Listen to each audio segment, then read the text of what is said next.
사도행전 2장 1절부터 우리 13절까지. 오순절 날이 이미 이름에 그들이 다 같이 한 곳에 모였더니 호련히 하늘로부터 급하고 강한 바람 같은 소리가 있어 그들이 앉은 온 집에 가득하며 마치 불의 혀처럼 갈라지는 것들이 그들에게 보여 각 사람 위에 하나씩 임하여 있더니 그들이 다 성령의 충만함을 받고 성령이 말하게 하심을 따라 다른 언어들로 말하기를 시작하니라. 그때에 경건한 유대인들이 천하 각국으로부터 와서 예루살렘에 머물러 있더니 이 소리가 나매 큰 무리가 모여 각각 자기의 방언으로 제자들이 말하는 것을 듣고 소동하여 다 놀라 신기하게 여겨 이르되 보라, 이 말하는 사람들이 다 갈릴리 사람이 아니냐. 우리가 우리 각 사람이 난 곳 방언으로 듣게 되는 것이 어찌 됨이냐. 우리는 바데인과 메데인과 엘람인과 또 메소포타미아, 유대와 갑바도기아, 본도와 아시아, 부르기아와 밤빌라와 애굽과 및 구레네에 가까운 리비아 여러 지방에 사는 사람들과 유대로부터 온 나그네 곧 유대인과 유대계에 들어온 사람들과 그레데인과 아라비아인들이라. 우리가 다 우리의 각 언어로 하나님의 큰 일을 말함을 듣는도다 하고 다 놀라며 당황하여 서로 이르되 이 어찌 된 일이냐 하며 또 어떤 이들은 조롱하여 이르되 그들이 세술에 취하였다 하더라. 아멘. 목요일 새벽기도 때 잠언 11장을 성도님들과 한 절씩 교독하는데 한 구절이 잘 박힌 목과 같이 제 심령에 딱 박혔습니다. 잠언 11장 8절 말씀입니다. 제가 한번 읽어볼게요. 의인은 환난에서 구원을 얻으나 악인은 자기의 길로 가느니라. 악인과 의인을 구별지어서 말씀하는데 의인은 환난에서 구원을 얻으나, 그러면 악인은 어떻게 해야 된다고 적어야 될까요? 악인은 환난에서 구원을 받지 못한다, 아니면 환난 자체가 심판이다, 이렇게 말해야 되는데 성경은 이렇게 말합니다. 악인은 자기의 길로 가느니라. 그래서 악인이 자기의 길, 내가 원하는 길 가는 그 자체가 곧 심판이다라고 성경은 정의를 하고 있습니다. 여러분, 이 구절이 잘 박힌 목과 같이 제 심령에 딱 박혔는데 제게 딱 떠오르는 성경의 인물이 한 명이 있었습니다. 바로 가룟 유다였습니다. 그러면서 이 구절이 떠오르는 거예요. 이미 제 안에 사도행전 말씀이 계속 묵상되고 있으니까 연결이 되는 거 있죠. 사도행전 1장 25절 말씀입니다. 이 말씀은 가룟 유다로 인하여 비게 되는 사도의 자리를 제비를 뽑아서 채우는 그 부분입니다. 봉사와 및 사도의 직무를 대신할 자인지를 보이시옵소서. 유다는 이 직무를 버리고 제 곳으로 갔나이다 하고. 여러분, 악인은 제 길로 간다라고 했는데 가룟 유다는 뭘 했습니까? 제 곳으로 갔다라는 거. 여러분, 성경이 가룟 유다를 악인이라고 규정하는 이유는 어떤 특별한 행동을 해서가 아니에요. 하나님이 내게 맡겨주신 봉사의 직무, 사도의 직무를 버리고 내 길, 자기의 길, 제 곳으로 돌아간 것, 이게 죄다라고 이야기를 하고 있습니다. 여러분, 가룟 유다를 통해 우리는 두 가지 인생을 볼 수 있습니다. 인생은 두 갈래 길이 있다라는 것. 첫 번째는 뭐냐면 어떤 대가를 지불해서라도 내가 꼭 가야 되는 길을 가는 영혼이 있습니다.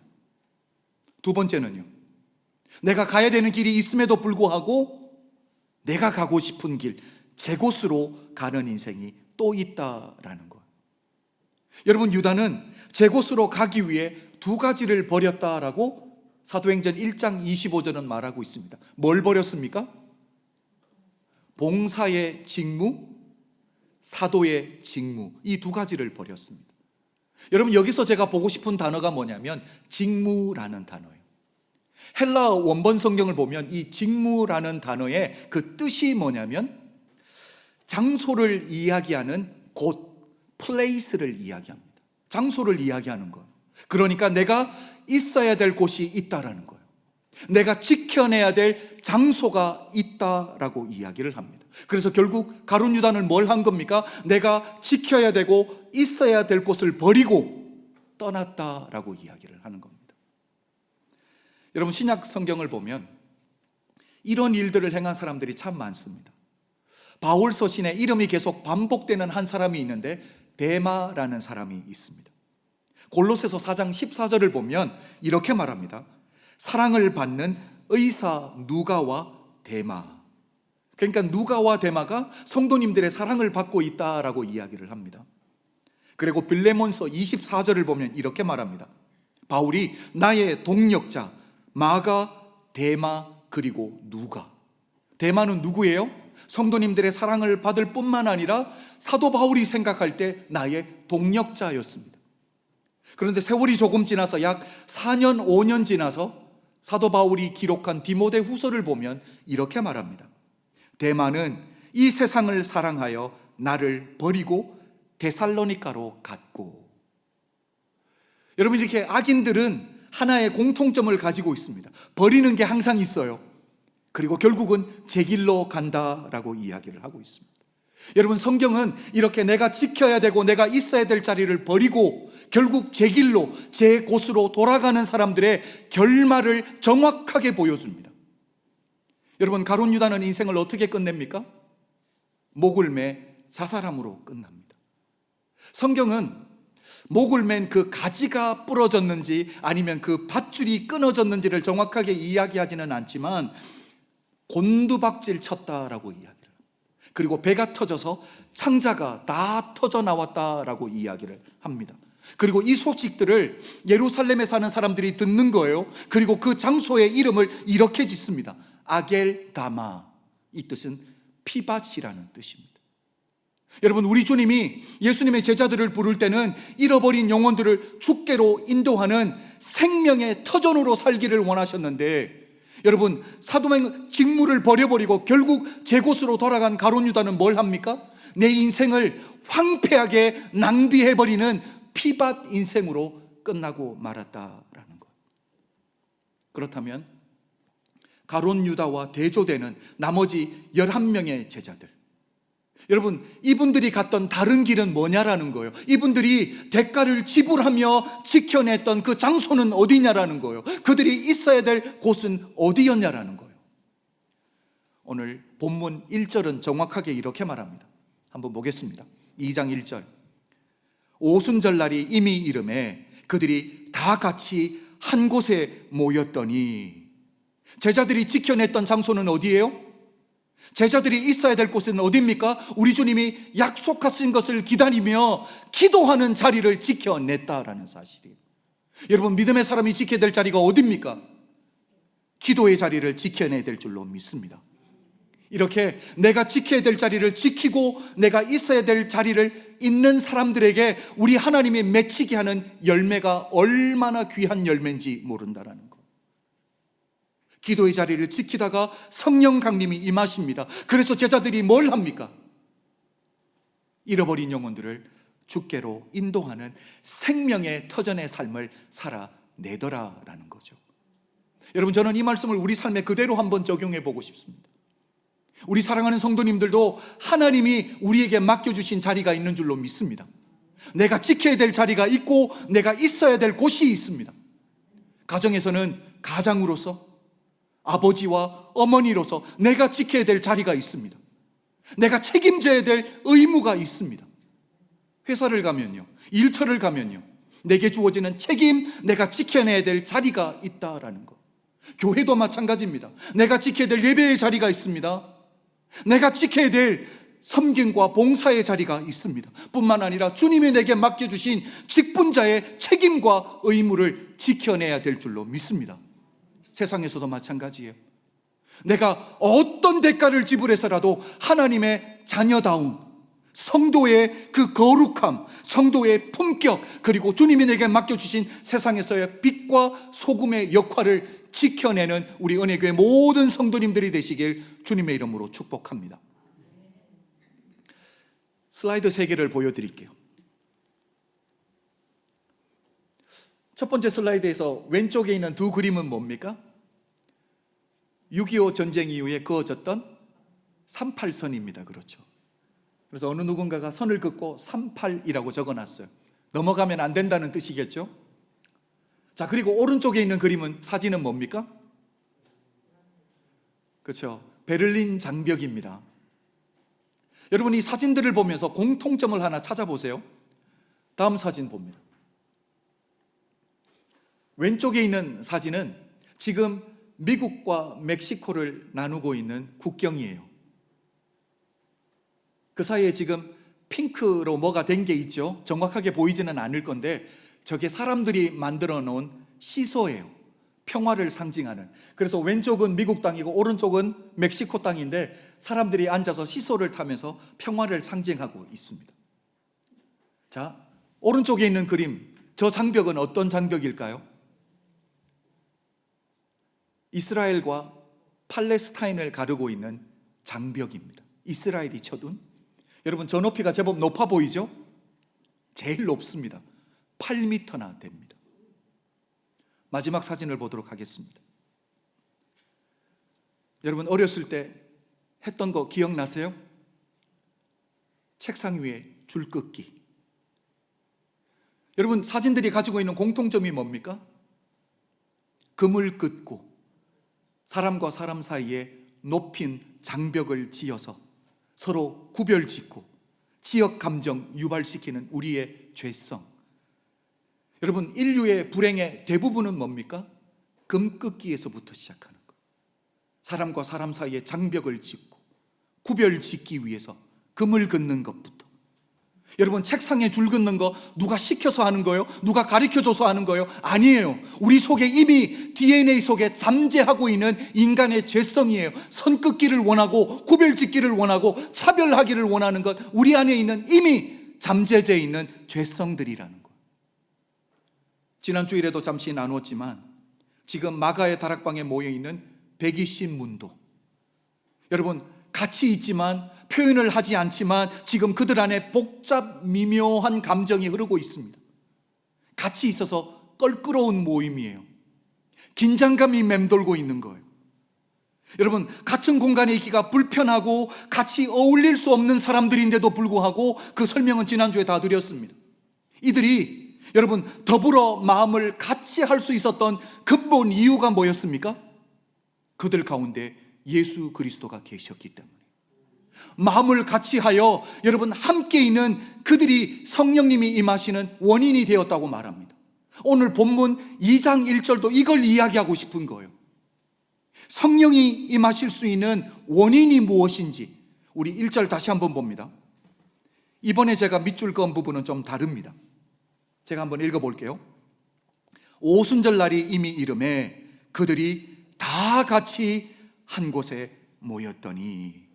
여러분 성령님께서 120문도가 모여있는 그 장소에 임하게 되는데 장소가 특별해서입니까? 아니면 모여있는 사람들이 특별해서예요? 아니에요. 모여있는 사람들이 다 같이 그들이 어떤 자세로 있었는가가 중요하다라는 거예요. 다음 슬라이드를 봅니다. 2장 1절 오늘 본문을 보면 다 같이라는 단어가 있고요.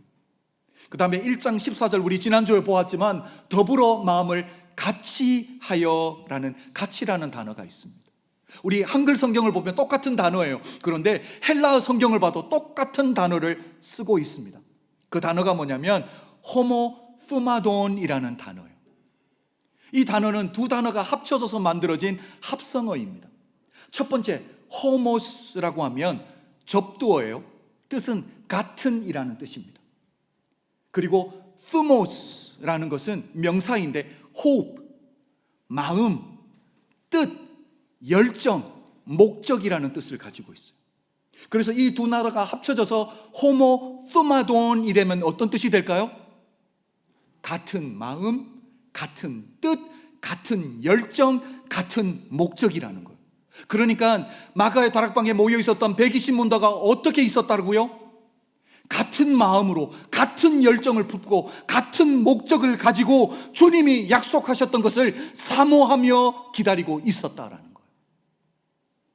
여러분 우리 하나님은 어떤 하나님입니까? 시편 107편을 보면 사모하는 영혼을 만족해 하시는 분이라고 했습니다. 그러면서 어떻게 끝내냐면 좋은 것으로 채워주신다고 했어요. 그런데 우리 하나님은 변하지 않는 분인 줄로 믿습니다.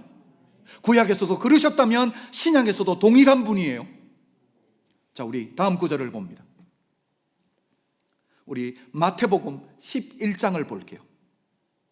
너희가 악한 자라도 좋은 것으로 자식에게 줄 줄 알거든 하물며 하늘에 계신 너희 아버지께서 구하는 자에게 좋은 것으로 주시지 않겠느냐. 사모하는 영혼을 만족시키는데 무엇으로 만족시켜 주신다? 좋은 것으로. 그런데 누가복음을 가면 이 좋은 것이 무엇인지 구체적으로 이야기해줘요.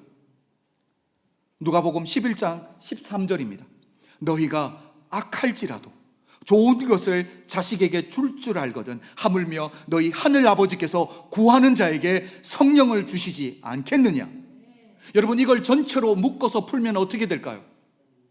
지금 마가의 다락방에 120 문도가 똑같은 마음, 똑같은 열정, 같은 목적을 가지고 사모하는 심령으로 약속하신 것을 기다리고 있는데, 우리 하나님이 사모하는 심령을 만족시켜 주시는 우리 하나님이 좋은 것을 주셨어요. 그런데 그 좋은 것이 뭐였다고요? 성령님이 임하셨다라는 거예요. 여러분, 성령님이 임하시게 되니까 어떻게 되냐라는 거예요. 같이 있기 껄끄러웠던 자들인데, 같이 있음으로 말미암아 갈등이 조성되었는데, 같이 있음으로 말미암아 왠지 모를 껄끄러움과 불편함이 있었는데 그 선들이 다 녹아져 버리더라는 거예요. 여러분, 성령이 임하셨을 때 제자들의 삶에 어떤 일이 벌어집니까?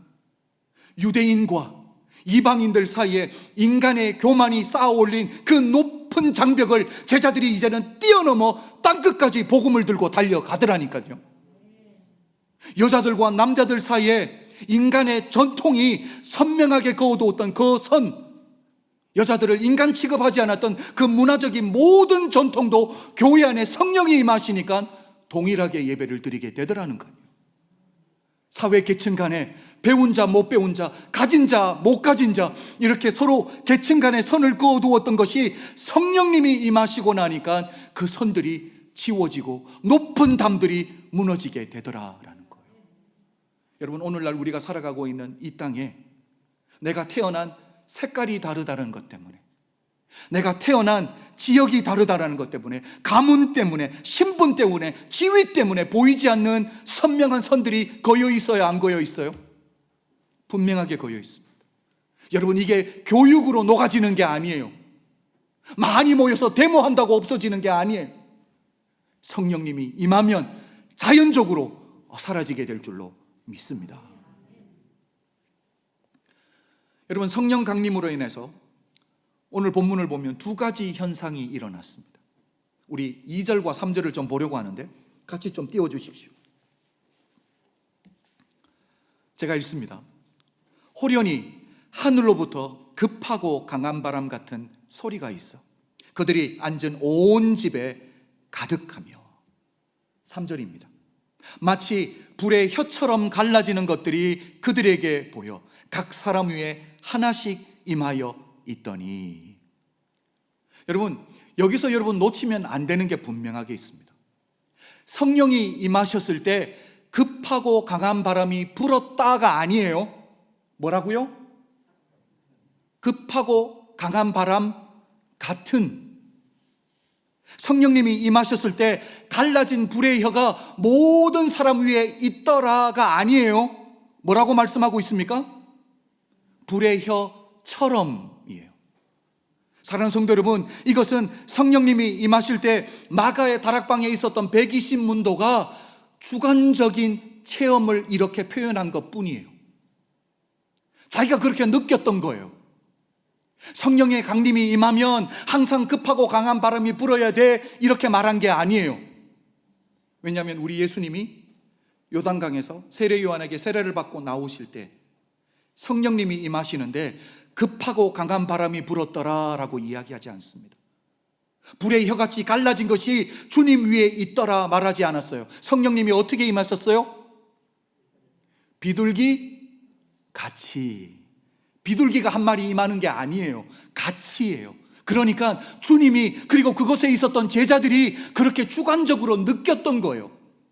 여러분, 체험은 주관적인 것인 줄로 믿습니다.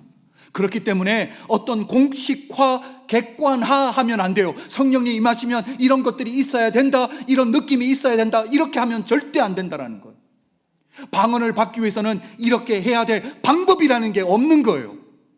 잘못된 것 가리키면 큰일 납니다.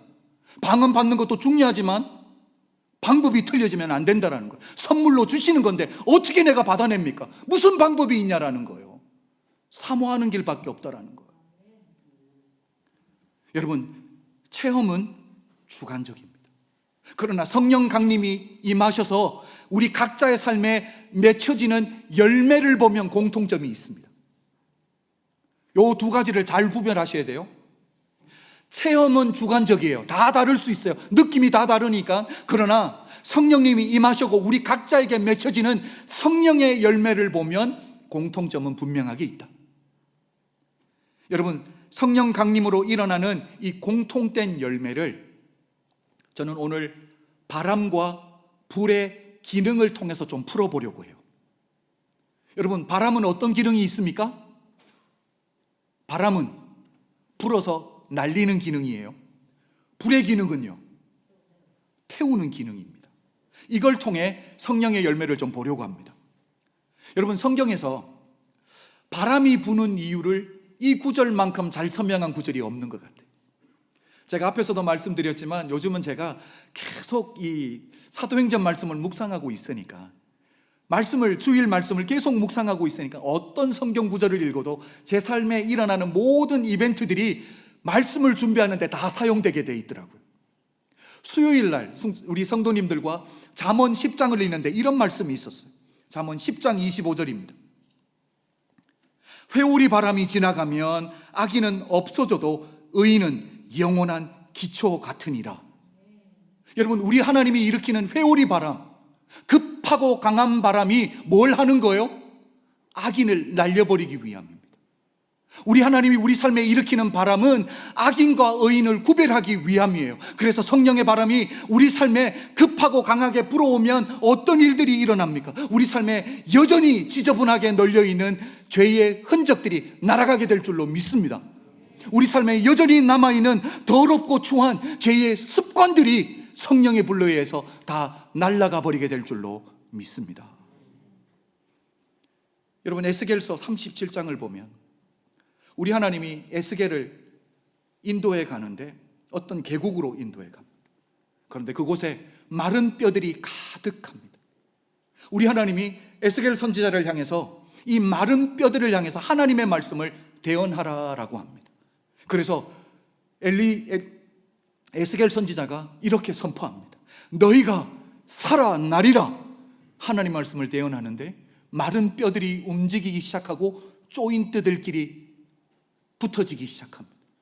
그리고 거기에 힘줄이 생기고 살이 오르고 살이 차오르고 그리고 가죽이 덮여버렸어요. 여러분, 마른 뼈가 이제 사람의 형체를 갖추었습니다. 그렇다고 아직 살아난 게 아니에요. 한 가지가 부족합니다. 에스겔서 37장 9절입니다. 이렇게 외칩니다. 생기야 사방에서부터 와서 이 죽음을 당한 자에게 불어서 살아나게 하라. 생기가 불어와야 되는 거예요.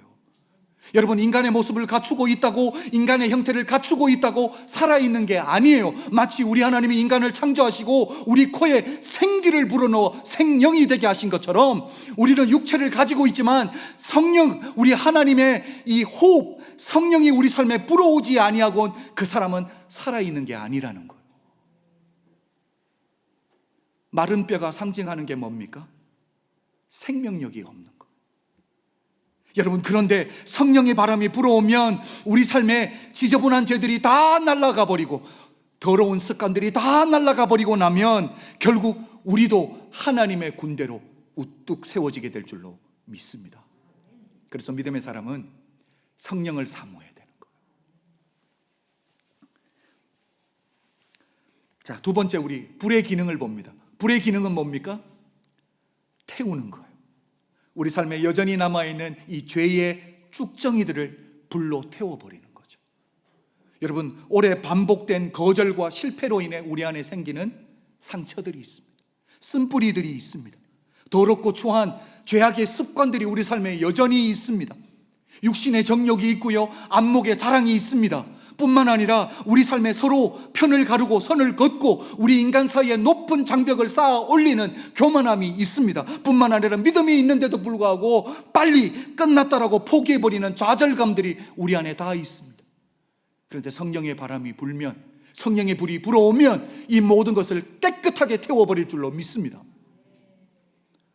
누가복음 12장 49절을 보면 우리 주님이 이 땅에 오신 이유를 이렇게 이야기해요. 내가 불을 땅에 던지러 왔노니. 우리 주님이 이 땅에 오신 이유가 뭐예요? 성령의 불을 던지러 왔다라는 거예요. 우리 주님이 우리에게 허락하시는 불은 우리를 상하게 하는 불이 아니에요. 우리를 묶고 있는 결박만 태우는 불인 줄로 믿습니다. 여러분, 다니엘의 세 친구를 기억하십니까? 사드락과 메삭과 아벳느고예요. 이들이 결박당해서 풀무불에 던져지는데 하나님이 던지는 불에 들어가니까 어떻게 됩니까?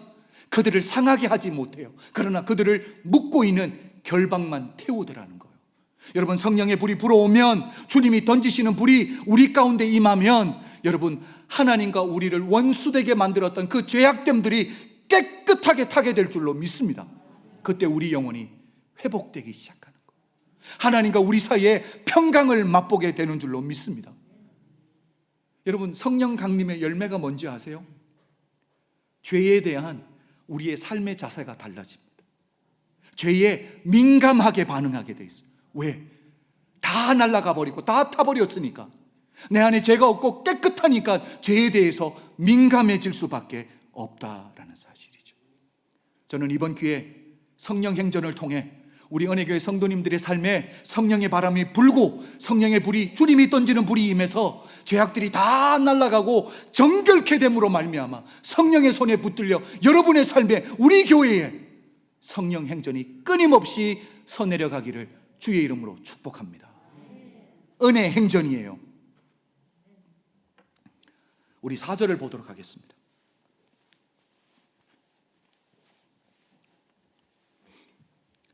그들이 다 성령의 충만함을 받고 성령이 말하게 하심을 따라 다른 언어들로 말하기를 시작하니라. 우리가 흔히 아는 방언을 하나님이 선물로 주셨습니다. 다른 언어들이라고 말하는데 영어 성경을 보면 other tongues라고 말하고 있습니다. 여러분, 우리 영어로 모국어를 뭐라고 하죠? 모국어, mother tongue이라고 해요. 어머니의 혀. 여러분, 모국어를 mother tongue이라고 하는데 다른 언어들을 other tongues라고 말하고 있으니까 이날 제자들에게 임한 성령님으로 말미암아 방언을 시작했는데 실질적으로 우리 인간들이 사용하는 언어들을 사용했다라고 이야기를 하고 있는 거예요. 여러분, 그런데 9절부터 11절까지를 보면 다른 언어들의 숫자를 이야기해 주고 있습니다. 몇 개의 언어예요? 기록된 것만 보면 15개의 언어입니다. 여러분, 이날 5절을 보면 이렇게 많아요. 천하 각국에서 경건한 유대인들이 몰려왔다고. 여러분, 유대인들은 3가지 절기를 지켜야 됩니다. 그것도 예루살렘 성전을 와서요. 첫 번째가 유월절이에요. 두 번째는요, 오순절이에요. 세 번째는요, 초막절이에요. 조상들이 광야에서 초막을 치고 텐트를 치고 살았다, 이걸 기념하기 위해서 초막절을 지냅니다. 독일은 모르겠어요. 미국을 가면 유대인들을 보면 집들 뒤에다가 일주일 동안 텐트를 치고 텐트 안에서 삽니다. 그러면서 자녀들에게 초막절의 의미를 삶으로 살고 가르쳐도 줍니다. 여러분, 지금 오순절이에요. 천하 각국에서 온 이 경건한 유대인들이 누구냐면, 남유다가 BC 586년도에 바벨론에 의해서 멸망하죠. 그리고 포로로 끌려갑니다. 하나님이 약속해 주신 대로 70년 만에 귀환을 하는데 3번에 걸쳐서 귀환을 합니다. 그런데 모든 사람이 돌아온 게 아니에요. 여전히 내가 있는 그곳에 살아있는 사람들이 있었습니다. 세월이 많이 지났어요. 약 500년이라는 세월이 지났는데 여전히 그 후손들이 경건하게 신앙을 지키며 오순절이 되어서 예루살렘을 찾아 절기를 지키고 있는 거예요. 그런데 이들이 왔더니 오순절 성령 강림으로 인해서 갈릴리 사람들인 제자들이 뭘 하고 있는 거예요? 방언을 받아서 기도를 하는데 어느 나라 말로? 내가 난 곳 방언으로 듣는 거예요. 내 모국어로 그들이 기도를 하는 거예요. 여러분, 오늘날도 이게 가능하다 안 하다? 많은 신학자들이 이때 오순절 성령 강림으로 끝났다라고 이야기를 합니다. 그런데 저는 그걸 믿지 않습니다. 왜? 제가 제 삶에 직접 체험한 게 있기 때문에. 제가 하와이에서 유학 생활을 할 때 캠퍼스에서 부흥회가 있었습니다. 그날 강사가 누구였는지 기억도 안 나요. 그런데 마지막 날을 제가 잊지를 못합니다.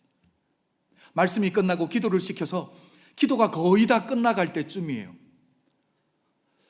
한국 사람이 크게 기도를 하기 시작하는 거예요. 오디토리움이니까 그게 얼마나 크게 울렸겠어요.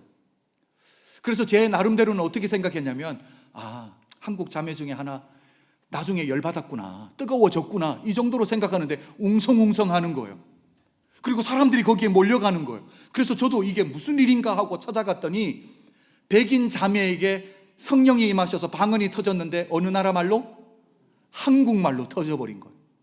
마치 오늘 이 사도행전 2장의 말씀처럼 제 모국어로, 제가 난 곳 방언으로 한 자매가, 백인이 한국말로 기도를 하기 시작하는데 오늘 똑같아요. 하나님의 크고 놀라운 일들을 이야기하기 시작하는 거예요. 여러분, 이 자매는 캠퍼스에서 학교를 다니는 사람이 아니었어요. 언니가 학교를 다니고 있고 식구가 언니 보겠다라고 캔사스시티에서, 미국 딱 중간에 있는 도시예요. 캔사스시티에서 언니 방문 온 거예요. 부모님들과. 한국 사람을 만나본 적도 없고 한국이라는 나라가 세상에 있는지도 모르는데 성령님이 임하여서 입이 터졌는데 한국말로 방언을 하기 시작하는 거예요. 여러분, 성령 강림으로 인해 어떤 일이 벌어졌습니까? 언어의 장벽이 무너져 버렸다는 거예요. 영적 소통이 가능해져 버린 거예요. 여러분, 잘 생각해 보십시오. 언어의 장벽이 어디서 생겼는데요? 언어가 어디서 갈라졌는데요? 여러분, 창세기 7장부터 10장을 보면 홍수 사건이 있습니다. 노아 홍수 이야기를 하고 창세기 10장을 오면 노아의 후손들의 이름을 기록합니다. 여러분, 이 바벨탑은 바로 그 다음 장이에요. 창세기 11장이에요. 그러니까 이 바벨탑을 짓는 사람들은 누구의 후손이다? 노아 홍수로 인해서 모든 사람은 죽고 노아 가족만 남았으니까 결국은 누구 혈통? 한 혈통 노아의 후손들이고 같은 언어를 사용하고 있는 거죠.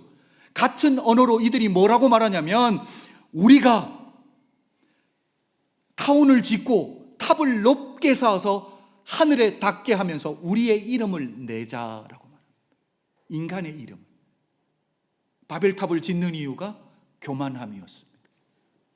이 인간의 교만함, 바벨탑 사건, 우리 하나님이 어떤 조치를 하시냐면 창세기 11장 9절은 이렇게 말합니다. 제가 한번 읽어볼게요.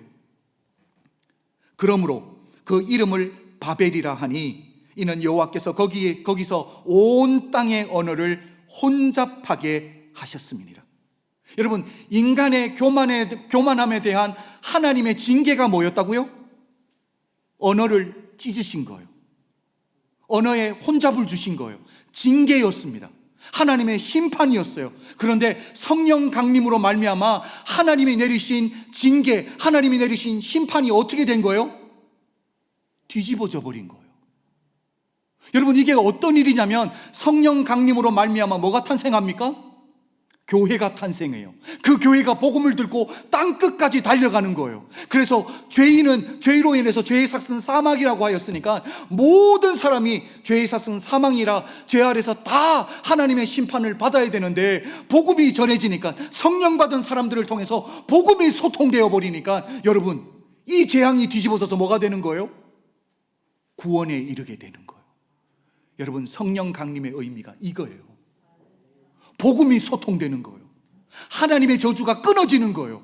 죄의 삭은 사망이라 모든 사람이 죄 아래서 죽어야 되는데 복음이 들어가니까 이 재앙이 뒤집어져서 생명으로 변화되더라는 거예요. 여러분, 이걸 우리가 다 경험한 줄로 믿습니다.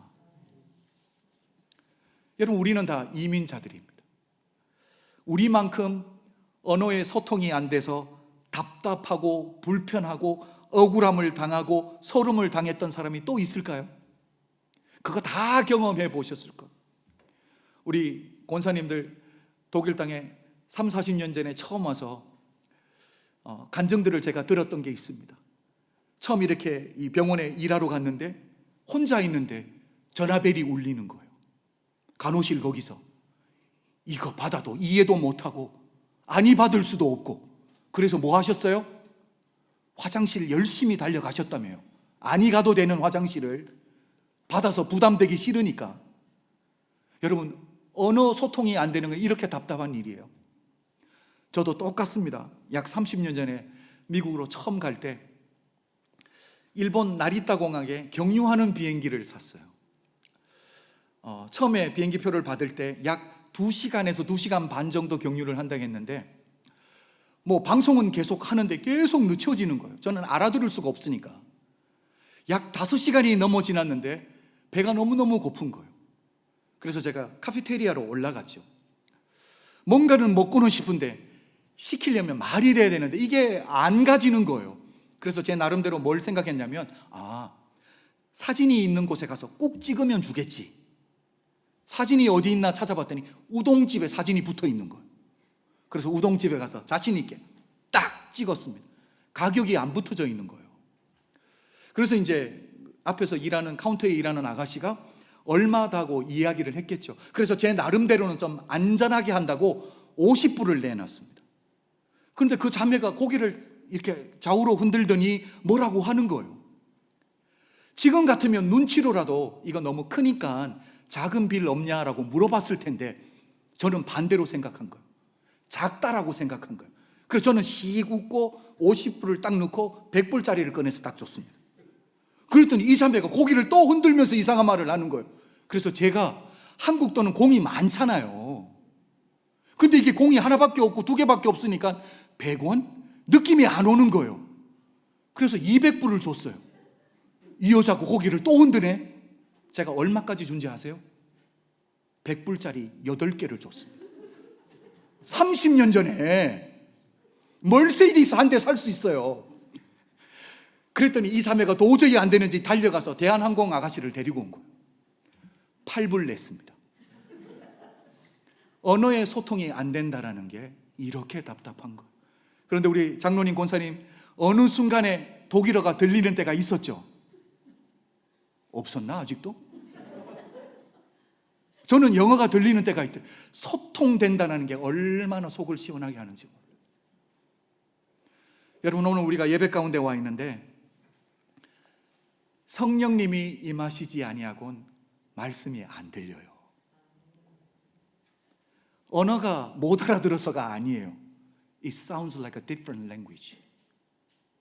내 언어가 아닌 것처럼 들려요.